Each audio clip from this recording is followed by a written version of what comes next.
राधा स्वामी जी। साखी, सूरत किसको कहते हैं? जवाब: सूरत जीवात्मा या रूह चैतन्य शक्ति को कहते हैं जिसमें मन और इंद्रियां चैतन्य हो रही हों। सवाल: सूरत किसकी अंश है? जवाब: यह परम पुरुष पूरनधनी राधा स्वामी दयाल देश की अंश है। सवाल: कुल मालिक राधा स्वामी किसको कहते हैं? जवाब: कुल मालिक राधा स्वामी उस चैतन्य के भंडार को कहते हैं जो कि ईश्वर, खुदा, ब्रह्म, पार ब्रह्म, सौगंध पुरुष और सत्य पुरुष सबका कर्ता यानी मालिक है। सवाल: सूरत की बैठक इस शरीर में कहाँ है? जवाब: तीसरे दिल पर जो दोनों आँखों के बीच में है। सवाल: मन किसको कहते हैं? जवाब: जिसमें फुरना ना हो। सवाल: मन किसका अंश है? जवाब: यह ब्रह्म यानी काल पुरुष का अंश है।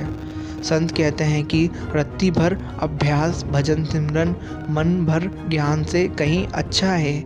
संत मत के सिद्धांतों का ज्ञान किस मार्ग का है? अगर उनके अनुसार हमारी रहनी ना हो, अमल और अभ्यास में रहित विधान उस पशु के समान है जिसकी पीठ पर किताबों का भरा लादा हो। उस उपदेश देने से अभ्यास भजन सिमरन करना 1000 गुना अच्छा होता है। परमात्मा में तरक्की।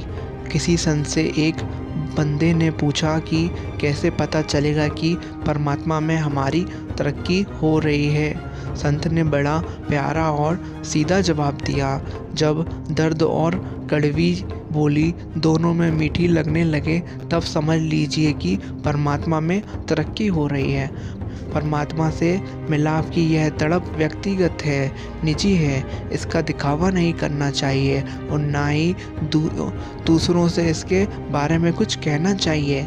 यह भावना हम सबके अंदर है। अगर इसके बारे में कुछ कहना भी चाहें तो क्या कह सकेंगे? इसे अंदर ही हजम करना चाहिए। यह हमारी निजी दौलत है। तेरा भाड़ा मीठा लागे, तेरा भाड़े शरबत का भला। यह हकीकत है कि लेकिन हमारे मन को यह सच्ची बातें हजम नहीं होती। उसे हमेशा शॉर्टकट रास्ते चाहिए। परमात्मा में एकदम से सब कुछ नहीं मिलता। रोज भजन अभ्यास करना चाहिए, तभी 84 के चक्र से मुक्त हो सकोगे। जिस तरह अगर कोई स्त्री हार श्रृंगार करके पति से मिलने के लिए जाए और पति दरवाज़ा ना खोले, उसका हार श्रृंगार किसी काम का नहीं। इसी तरह आदमी चाहे दुनिया में कितने ही नेक काम क्यों ना कर ले, अगर नाम की कमाई करके अंदर ही नहीं जाता तो मालिक की दरगाह में उसका कोई कौड़ी जितना मूल्य नहीं है। जीवन में आपके द्वारा किए गए हर गुनाह की माफ़ी संभव है, लेकिन नामदान के बाद भजन सिमरन ना करना, इसकी माफ़ी संभव नहीं है। कबीर साहब कहते हैं कि वह प्रीतम अंतर में है।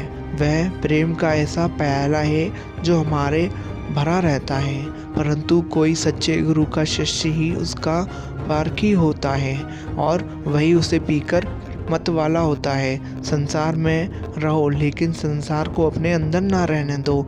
जैसे पानी में नाव है, लेकिन नाव में पानी आ गया तो क्या होगा? नाव डूब जाएगी। इसलिए संसार में रहते हुए सब संबंध अच्छे से निभाइए, लेकिन किसी से कोई भी आशा मत कीजिए। सहारा गुरु का नाम लीजिए, सहारा गुरु का और नाम लीजिए।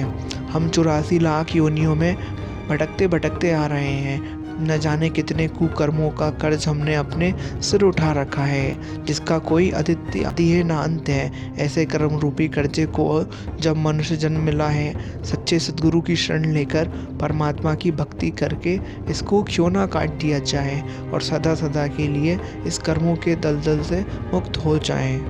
सेवा करनी है तो घड़ी मत देखो, लंगर चखना है तो स्वाद मत देखो, सत्संग सुनना है तो जगह मत देखो, विनती करनी है तो स्वार्थ मत देखो, समर्पण करना है तो खर्चा मत देखो, रहमत देखनी है तो ज़रूरत मत देखो। यह संसार दुखों का खेत है, इस बात को हम सभी जानते हैं। ज्ञानी परमपिता के नाम की कमाई करके दुख रूपी संसार से अपने जीव को सुखी व्यतीत करते हुए अपना उद्धार कर लेते हैं। मूर्ख लोग इस दुख रूपी संसार में अपना जीवन रोते रोते व्यतीत करते हैं। नाम की कमाई के बिना बार बार मरते हैं और जन्म लेते हैं। जग के कारज तेरे कभी ख़त्म ना होंगे, सब कुछ होगा तब भी जब हम ना होंगे।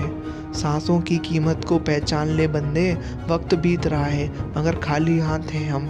जोड़ सिमरन के मोती, काम वही तेरे आएंगे। धन दौलत मन पढ़ाई सब यहीं धरे रह जाएंगे। राधा स्वामी जी। आशा करता हूँ ये वीडियो आपको अच्छी लगी हो तो वीडियो को लाइक कर दीजिए एंड चैनल को सब्सक्राइब कर दीजिए। राधा स्वामी जी।